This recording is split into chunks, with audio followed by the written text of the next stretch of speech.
Mga kapatid, hindi lingid sa ating lahat na dito sa ating bansa mismo at maging sa ibang panig ng mundo, puno ng balita tungkol sa kaguluhan, tungkol sa kapabayaan at mga katiwalian. Halos sa araw-araw yung mga nababasa at napapakinggan natin sa news ay minsan headlines pa, no, at trending pa sa social media yung tungkol sa mga ulat ng pagsasamantala ng ibang mga opisyal. Mga nasa katungkulan ng mga ahensya ng gobyerno. Nababalitaan din natin yung mga pag-aaway-away at pagsisiraan ng mga leaders. Yung pag-aagawan ng mga posisyon. Pati yung kawalan ng hustisya lalo na sa mga mahihirap sa lipunan. At yung anomalya sa paggamit ng pondo ng mga nasa katungkulan. Dito nga sa ating bansa, no, ilang araw na ba yan o ilang buwan na ba o matagal na bang balita yung tungkol sa pagwawaldas na sinasabi pa nga sa balita na hindi lang milyon, kundi bilyon daw po na piso yung nabubulsa. At mula sa mga proyekto ay ilang mga opisyal yung nasasangkot sa corruption. Yan yung trending na mga news, no? At ang hirap manahimik sa balita ng katiwalian. Parang mas madali pang ang mag-react. Parang mas magaan pang mag-react kapag may nababalitaan tayong katiwalian. At makikita nga natin sa iba't ibang, sa mga tao, yung iba't ibang reaksyon. Ang iba dinadaan sa biro. Siguro dahil sa bigat ng sitwasyon, naghahanap na lang ng ikagagaan. May mga nagbibiro at ginagawang meme yung balita tungkol sa katiwalian. Marami nga po nagsasabi, iba na yung pangarap nila. Gusto nila mag-shift ng ibang karir. Gusto nang maging mga kontraktor na. Mga pagbibiro, marahil parang mapagaan yung sitwasyon. Pero may reaksyon na seryoso. May nagagalit, may naghuhusga. May mga naglulunsad ng protesta. Seryoso yung reaksyon sa balita ng katiwalian. May mga nawawalan ng pag-asa. Nawawalan ng tiwala at sinasabing wala na, hopeless na yung ating bansa. Wala nang pag-asa yung sistema ng ating pamahalaan. Iba't iba yung reaksyon ng mga tao. At minsan po, pati tayong mga mananampalataya, nadadala ng ganyang mga damdamin na ang unang nagiging reaksyon natin ay nagagalit din, nagrereklamo, nadidismaya. Ang natural na tugon ng marami, mapuot, no? Magreklamo, mawalan ng pag-asa.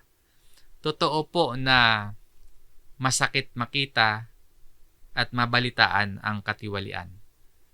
Masakit makita at mabalitaan yung kawalan ng katarungan tapos mananahimik na lamang. Mahirap, masakit yon.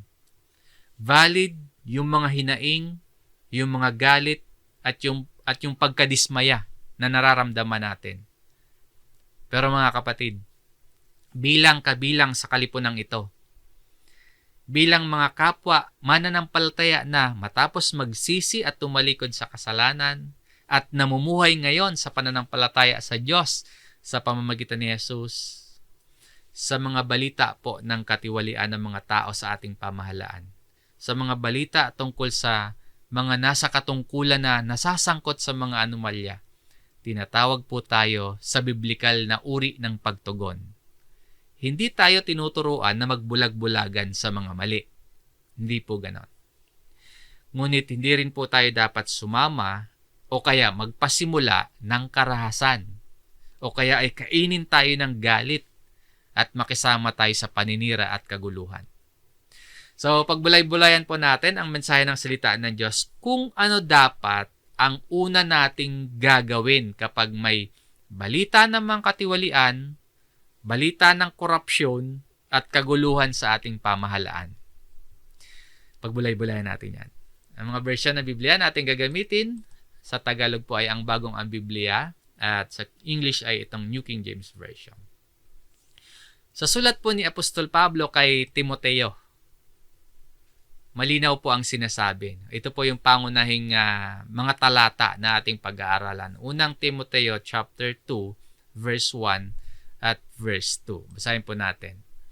Una sa lahat ay isinasamo ko na gawin ang mga paghiling, mga panalangin, mga pamamagitan, at mga pasasalamat patungkol sa lahat ng mga tao.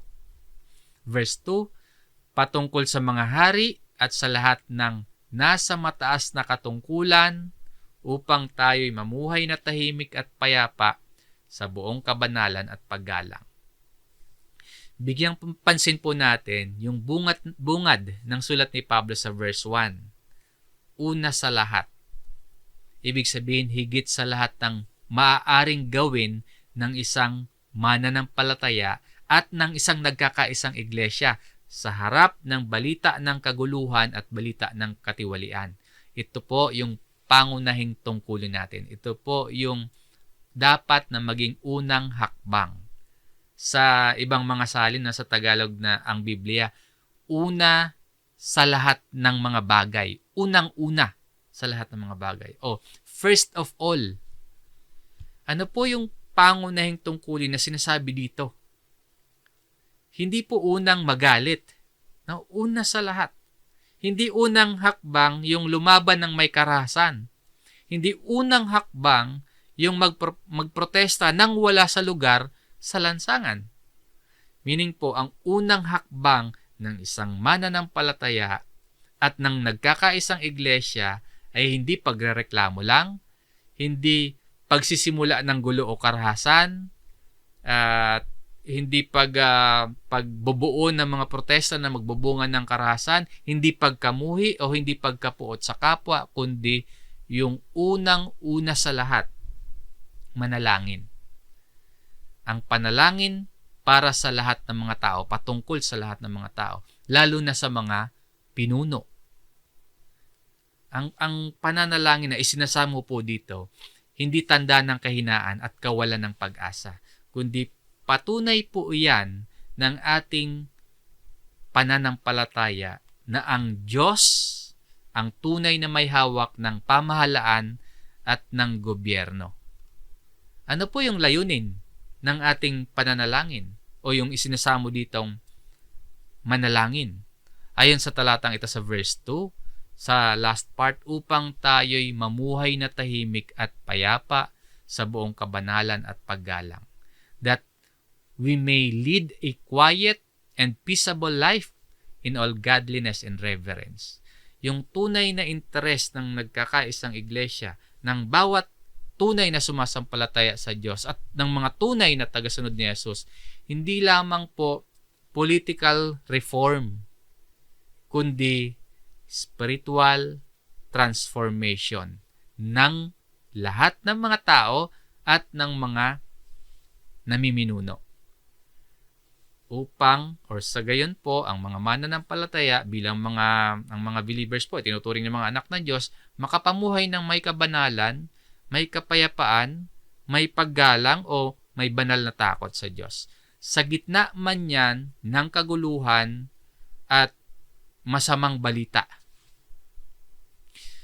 Ang mensahe po ng ating pag-aaral ngayon, bagamat sa marami po ay maaring simple lang ito para sa inyo, pero tingnan natin yung kalaliman at kaseryosohan ng katuruan ng Biblia para sa atin. Yung tamang tugon at unang hakbang ng mananampalataya patungkol sa kaguluhan at balita ng katiwalian sa pamahalaan ay hindi mauuna yung galit. Hindi mauuna yung pagkamuhi o pagkapuot, kundi taimtim na pananalangin. At yung prayer na yun, sa individual na pananalangin, sa oras ng mga pananalangin po ninyo. O kaya sa pagsasama-sama ng mga magkakapatid. Manalangin para sa lahat ng tao. Yan yung sinasamo dito. Lalo na sa mga namumuno. Manalangin ng may pag-asa sa Diyos upang maghari at manatili ang kapayapaan at kabanalan sa ating pamumuhay. Sa halip po na mangibabaw yung maling damdamin o kaya ang sumunod sa masasamang impluensya ng sanlibutan, tinuturuan or pinapaalalahanan tayo ng salita ng Diyos kung ano ang dapat na unang hakbang, una sa lahat, ang panalangin. Hindi po aksidente o tsamba lang na sinabi dito ni Pablo kay Timoteo na una sa lahat, first of all. Hindi yan natsambahan ni Apostle Paul, kundi ito talaga yung pangunahing dapat gawin ng mga mananampalataya sa gitna ng magulong kalagayan. Sa gitna ng balita ng mga katiwalaan, hindi po revolusyon yung unang hakbang, hindi pagkilos ng may karahasan yung unang hakbang, kundi panalangin na may pagpapakumbaba at pagtitiwala sa Diyos. Hinihikaya tayo ng Diyos sa pamamagitan ng masasamang balita ng katiwalian sa ating pamahalaan na lumapit tayo sa Kanya sa pamamagitan ng prayer, sa pamamagitan ng panalangin. Ngayon po, paano ba natin maunawaan pa yung panawagan ng salita ng Diyos sa atin dito? Sa mga pangunahing talata na ating pag-aaralan, meron tayong 3 punto, major points, mga mahalagang punto na susuriin. Number 1, ang panawagan sa pananalangin. Hindi lang ito basta mungkahi lang, kundi isang malinaw na utos na inuuna ni Apostol Pablo sa kanyang tagubilin. Basahin po muli natin yung verse 1. Una sa lahat ay isinasamo ko na gawin ang mga paghiling, mga panalangin, mga pamamagitan, at mga pagpapasalamat. Malawak yung anyo ng panalangin po dito. May paghiling, supplications. Merong panalangin o prayers, merong pamamagitan o intercessions, at merong mga pagpapasalamat o thanksgiving. Ibig sabihin po, hindi lang basta pala simpleng paghiling lang, kundi isa itong pakikipag-usap sa Diyos at hindi lamang tungkol sa sarili lamang, kundi para din sa iba. Patungkol sa lahat ng mga tao. At nabasa natin kanina, lalo na sa mga pinuno at mga nasa katungkulan. Hindi lang din pala dapat puro reklamo lang, kundi mga pagpapasalamat. Giving of thanks. Dahil nagtitiwala tayo na ang Diyos pa rin ang nagpapahintulot kung bakit nangyayari ang mga nangyayari. So, isinasamo po dito ni Pablo, panalangin po ang unang hakbang. At sa panalangin, lahat ng tao kasama. Hindi pinipili kung sino lang. Ipagpe-pray natin kung sino lang yung tingin natin karapat-dapat. O kaya, ang ipagpe-pray lang natin ay kung kanino lang tayo pumapanig.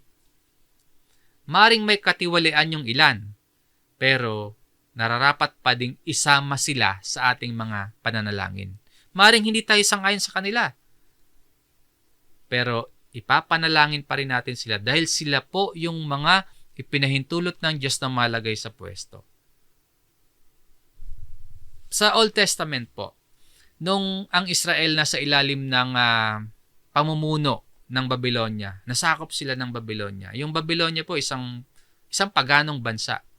Hindi naniniwala sa tunay na Diyos. Pero iniutos pa rin ng Panginoong Diyos na ipanalangin ng mga Israelita yung kapayapaan sa Babylonia. Basahin natin itong Jeremias chapter 29 verse 7. At inyong hanapin ang kapakanan ng lungsod na aking pinagdalhang bihag sa inyo, at inyong idalangin iyon sa Panginoon, sapagkat sa kapakanan niyon ay magkakaroon kayo ng kapakanan. Ipanalangin ng mga Israelita ang kapakanan ng Babylonia. Ibig sabihin, again, itong Babylonia na to, masama yung gobyerno, yung sumakop na yan sa mga Israelita. Pero hindi hadlang yung masamang sistema. Hindi hadlang yung katiwalian, kundi tungkulin pa rin nating ipanalangin sila para sa ikabubuti ng bayan, ng sambayanan. Sabi dito, at inyong idalangin iyon sa Panginoon, sapagkat sa kapakanan niyon ay magkakaroon kayo ng kapakanan. So, hindi hadlang yung kasamaan ng sistema, yung mga katiwalian, kundi tungkulin talaga nating ipanalangin sila. Sa Bagong Tipan, sa pangangaral po mismo ng Panginoong Hesus, ganito naman ang kanyang sinasabi. Basahin natin itong Mateo chapter 5, verse 44. Ngunit sinasabi ko sa inyo, ibigin ninyo ang inyong mga kaaway at idalangin ninyo ang mga umuusig sa inyo. Pray for those.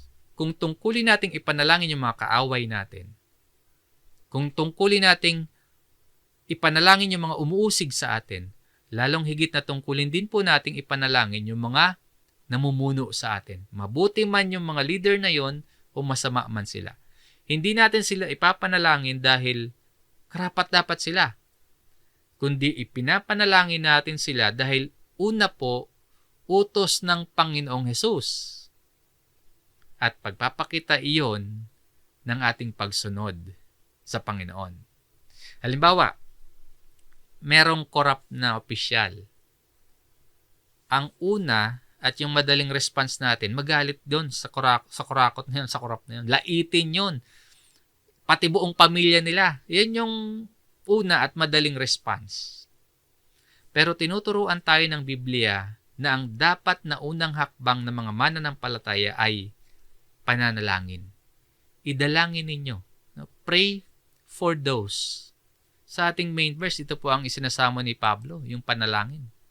Una sa lahat ay isinasamo ko na gawin ang mga paghiling, mga panalangin, mga pamamagitan at mga pagpapasalamat. Ang panawagan ng salita ng Diyos sa atin na maging una sa lahat ng ating mga hakbang ay ang pananalangin para sa lahat ng mga tao. Ano man yung kanilang katayuan. At sa bahagi ng sulat na ito ni Apostol Pablo, hindi lamang siya tumukoy patungkol sa lahat ng mga tao. Hindi lang for all men, kundi may binigyang diin siya na isang partikular na grupo na dapat nating isama sa ating mga pananalangin. Kahit madalas yung partikular na grupo na yon dahilan ng pagkapuot natin, pagkaramdam natin ng galit, ng hinanakit, at pagkakadismaya. So, sino yung particular na grupo? Ang mga namumuno sa ating pamahalaan. Ito po yung kalawang punto ng ating aralin. Ang tungkulin ng panalangin para sa mga pinuno.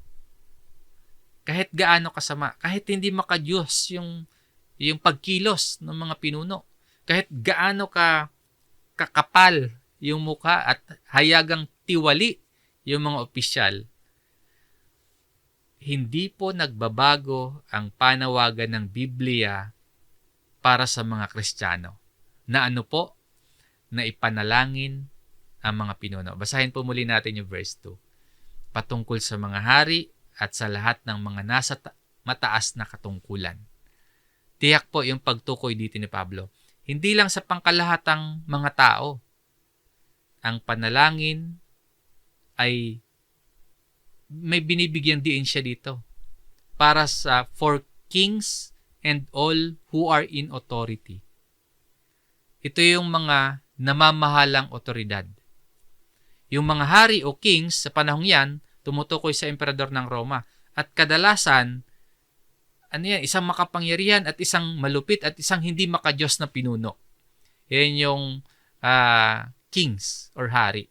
Yung mga nasa mataas na katungkulan naman o who are in authority, ito yung mga may posisyon sa gobyerno, mga gobernador o mga opisyal at mga pinuno ng bayan-bayan. Sila yung who are in authority. Kung pag-iisipan po natin, bakit kailangan pang ipanalangin natin sila?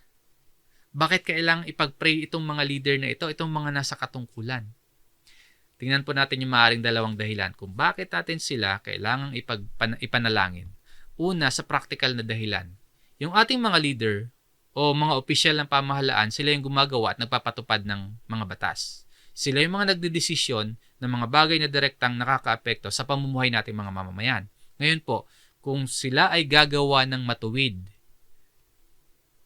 ng mabuti, mabuti rin po yung pakinabang ng buong bayan. Pero kung sila ay gagawa ng katiwalian, madadamay o maghihirap yung buong sambayanan.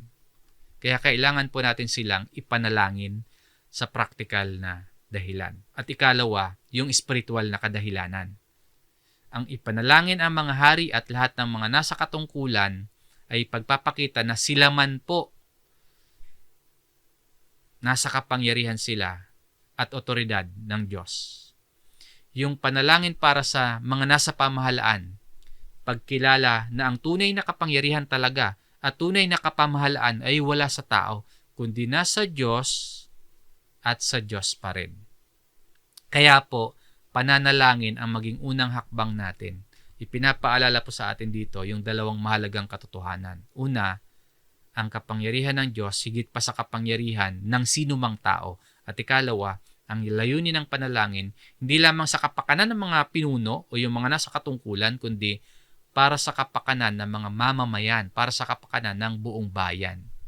Yung magandang makita natin sa sulat na ito ni Apostol Pablo, ang maipaalala sa atin na hindi pala unang hakbang yung pagrereklamo lang, yung pagkondena at paghatol at maging pagbibigay lang natin ng opinyon, maging sabihin man natin na may karapatan tayo sa ating mga opinyon. Pero hindi yun yung unang hakbang ng isang mananampalataya, kundi maging una sa lahat ang pananalangin. Sa ganitong paraan po, ang ating Diyos mismo ang kikilos para yung ating mga pinuno at para sa kalagayan ng ating mga bansa ay magkaroon ng pagbabago. Yung mapatnubayan po tayo at anuman yung ipahintulot na mangyari ng Diyos at nagtitiwala tayo sa Diyos na ito ay tungo sa ikabubuti natin. Kaya ang unang hakbang ay pananalangin. Makikita po natin yung parehong prinsipyo o mensahe sa sulat ni Apostol Pablo naman sa mga taga-Roma. Basahin po natin ito chapter 13, Romans chapter 13 verse 1.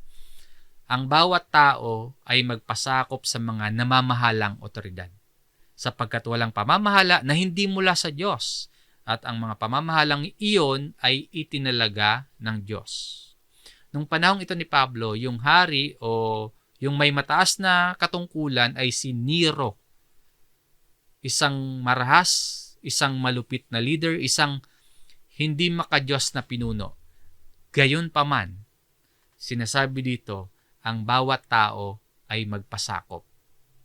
Talatang ito, isang paalala na yung otoridad ng pamahalaan ay nasa ilalim pa rin ng pamamahala ng Diyos. Hindi po ibig sabihin na lahat ng ginagawa at pagkilos ng mga nasa panunungkulan ay kalooban ng Diyos. Hindi po ganun ang ibig sabihin nun. Lalo na kung lantaran o hayag na laban sa katuwiran ng Diyos. Kundi ang sinasabi dito, yung mismong posisyon, yung kapangyarihan na kanilang hawak, yun po yung ipinahintulot, yun po yung itinalaga ng Diyos. Ibig sabihin po, lahat ng pamumuno mula sa pinakamataas na pwesto hanggang sa pinakamababang katungkulan, umiiral yung mga yon dahil ipinahintulot yon at itinilaga iyon ng Diyos. Kaya ang mga mananampalataya ay tinuturoang magpasakop ng may paggalang at kasama na yung pananalangin para sa mga pinuno. Pagbulay-bulayan po natin yung mensaheng na isiparating sa atin ng salita ng Diyos. Pag-isipan natin mabuti. Kahit gaano kagulo o kaya gaano man karumi, kahit may katiwalian at may pang-aabuso sa mga nasa pamahalaan, ang unang hakbang ay ipanalangin natin sila sa Diyos. Ipanalangin natin na ilapit natin sila sa Diyos. Sa Diyos na tunay na may kapamahalaan sa lahat. Sa Diyos na may kakayahang magbago ng puso at ibaling ang isip ng mga leaders, ng mga hari, ng mga nasa kapangyarihan, nasa mga katungkulan. Sa kabuuan po, itong Romans chapter 13 verse 1 na pinapaalalahanan tayong magpasakop sa mga pinuno ay nakaugnay sa ating main verse sa unang Timoteo chapter 2 verse 2 na magkaugnay yung kanilang mensahe na magpasakop tayo at manalangin para sa mga nasa pamahalaan. Ang panalangin para sa kanila, tanda ng ating pag-asa sa Diyos. Yung pag-asa natin sa Diyos, hindi sa sistema. Yung pag-asa natin wala sa kakayahan lamang ng mga tao o sino mang leader. Paalala na hindi tayo bulag sa mali at hindi tayo magbubulag-bulagan sa mga katiwalian. Pero hindi rin tayo umaasa sa tao para sa tunay na solusyon o tunay na pagbabago. Sa halip po, umaasa tayo sa Diyos. Diyos na may kapangyarihang baguhin yung mga pinuno o kaya palitan sila. Ayon po yan sa kaparaanan at kalooban at kapahintulutan ng Diyos. Yung ating panalangin para sa mga nasa lahat ng katungkulan, hindi po pagkonsinte sa kanilang kasalanan, hindi po pagkonsinte sa kanilang mga katiwalian, at muli po, hindi po pagbubulag-bulagan o pagsasawalang kibo na lang. Hindi ganon, kundi pagkilala natin, kaya tayo mananalangin pagkilala natin na ang Diyos lamang ang may kapangyarihang magtuwid, magdisiplina, at gumabay sa puso ng ating mga leaders. Ngayon, bakit po ba tinuturo ito ni Pablo na ipanalangin yung mga leader at lahat ng nasa katungkulan? Na ito pa nga yung sinasabi niya maging una sa lahat. Ano yung layunin ng panalangin? Sa ikatlo at panghuling punto ng ating aralin, ang layunin ng pananalangin. Sa naunang dalawang punto at yung mga talata na ating binasa kanina, maaari nating tingnan na ang panawagan sa atin ay ipanalangin ang mga pinuno at mga nasa katungkulan na hindi lamang simpleng responsibilidad ng mga mananampalataya ang pananalangin, kundi mahalagang utos ito ng Diyos sa mga mananampalataya sa pamamagitan ng Biblia, ang pananalangin. Ang ipanalangin po yung mga nasa katungkulan hindi lamang para sa kapakanan nila bilang mga leader, kundi upang magkaroon ito ng mabuting epekto sa ating pamumuhay, yung kanilang mabuting panunungkulan. Kaya ang layunin po ng pananalangin sa huling bahagi ng sulat ni Apostle Paul, upang tayo'y mamuhay na tahimik at payapa sa buong kabanalan at paggalang. Ang layunin ng paghihimok o pagsamo ni Apostol Pablo sa mga mananampalataya na ipanalangin ang lahat, lalo na yung mga pinuno, upang ang epekto sa ating pamumuhay ay kapayapaan, tahimik na pamumuhay. So para pala sa kapayapaan ng bayan at ng mamamayan. Yung tahimik at payapang pamumuhay o a quiet and peaceable life, hindi lamang ito kawalan ng gulo, kundi pamumuhay na may kapanatagan dahil sa paggabay ng Diyos sa mga tao. May kapanatagan dahil sa paggabay ng Diyos sa mga namiminuno. And yung buong kabanalan o in all godliness naman, ang layunin ng Diyos hindi lamang matahimik at maging mapayapa yung pamumuhay, kundi may kabanalan sa bayan ng mga mananampalataya. Ang layunin ng panalangin ay mapanatili yung buhay na nakatalaga sa Diyos. Yung buhay na may kabanalan sa lahat. At ang panghuli, yung paggalang o reverence, tumutukoy naman ito sa marangal na asal at marangal na pamumuhay. Ang isang buhay na may paggalang o reverence sa Diyos at may paggalang sa kapwa ay nagbibigay ng karangalan at kaluwalhatian sa Diyos at nagbibigay kaliwanagan sa ibang mga tao. Kaya po, ang panalangin ng mananampalataya para sa pamahalaan ay may layunin hindi lamang para sa kapakanan ng mga pinuno. Hindi lang para sa kanila, sa kapakanan ng mga leaders, kundi higit sa lahat para ang bayan ng Diyos ay makapamuhay ng tahimik, ng may kabanalan at marangal sa gitna ng sanlibutan, sa gitna ng isang bayan, sa harap ng mga hindi mananampalataya. Sa ganitong paraan po, yung ating buhay at pamumuhay nagiging patotoo na ang Diyos, yung tunay na nagbibigay ng kapayapaan at katuwiran. So mga kapatid, yung paghihimok sa atin na ipanalangin ang lahat ng tao at lalo na yung mga pinuno ay hindi walang kabuluhan. Ito po ay may malinaw na layunin mula sa Diyos, mula sa kanyang salita, na ang kanyang bayan, na ang kanyang mga sumasampalataya sa kanya ay mamuhay ng may kaayusan at marangal. Ang isang pamayanan po na may umiiral na tapat at taimtim na panalangin ng mga mananampalataya ay maaring mas nagiging bukas yung pamayanan na yon sa liwanag ng Ebanghelyo at ang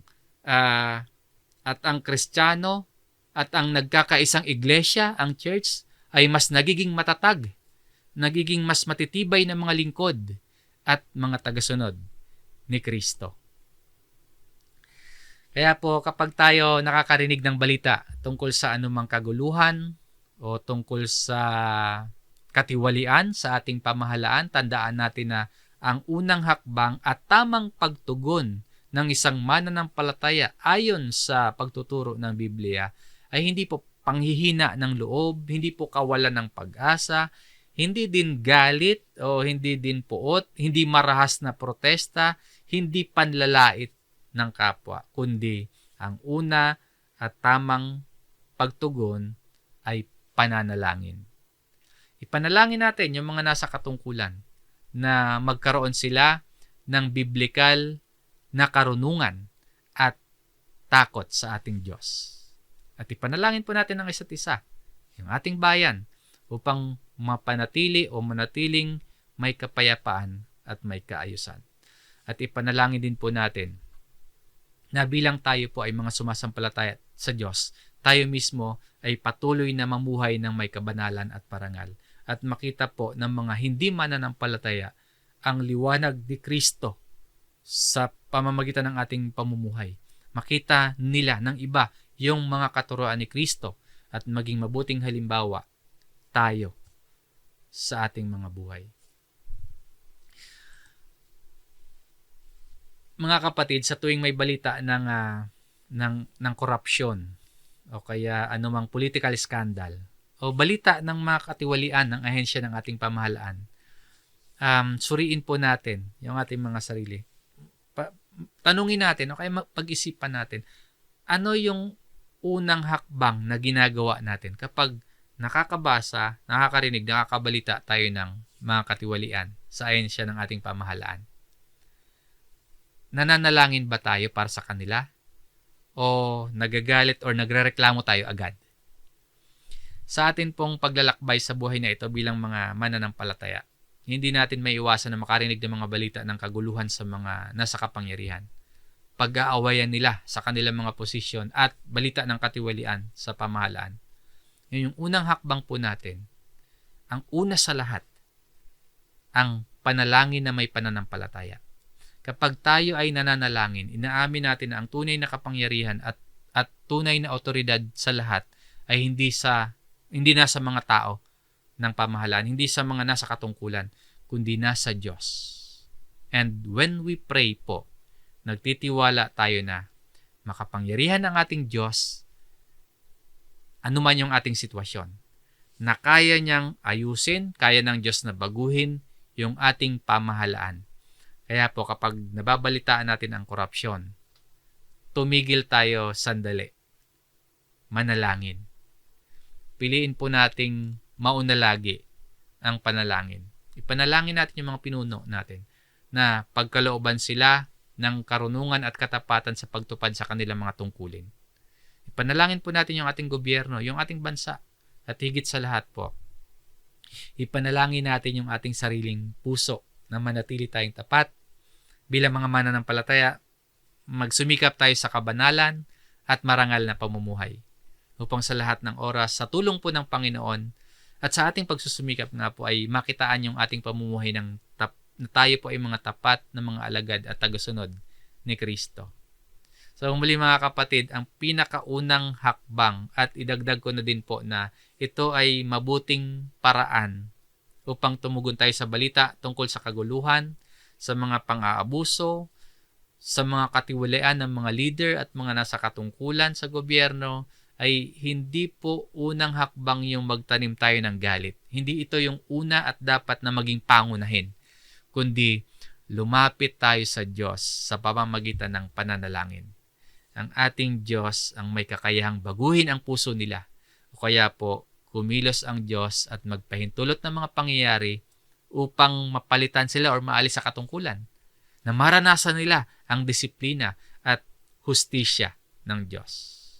Piliin po nating maging madalangining mga mananampalataya, na sa halip na mauna yung pagkagalit, na mauna yung kawalan ng pag-asa, na mauna yung paghuhusga, na mauna yung pangamba at kaya pag-aalinlangan, o kaya mauna yung pagkawala ng tiwala, piliin po nating lumapit sa Diyos. Magtiwala at kumapit sa kapangyarihan ng pagkilos ng Diyos.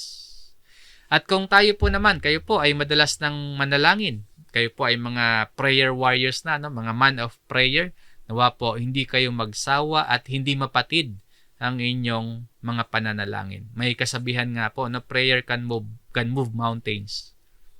At alalahanin natin sa lahat ng ating sitwasyon, ang Diyos ang mataas at masasabi natin God is in control. So bilang mga Kristiyano, ang bawat isa po ay may tungkulin at merong responsibilidad na ipanalangin ang mga nasa lahat ng katungkulan.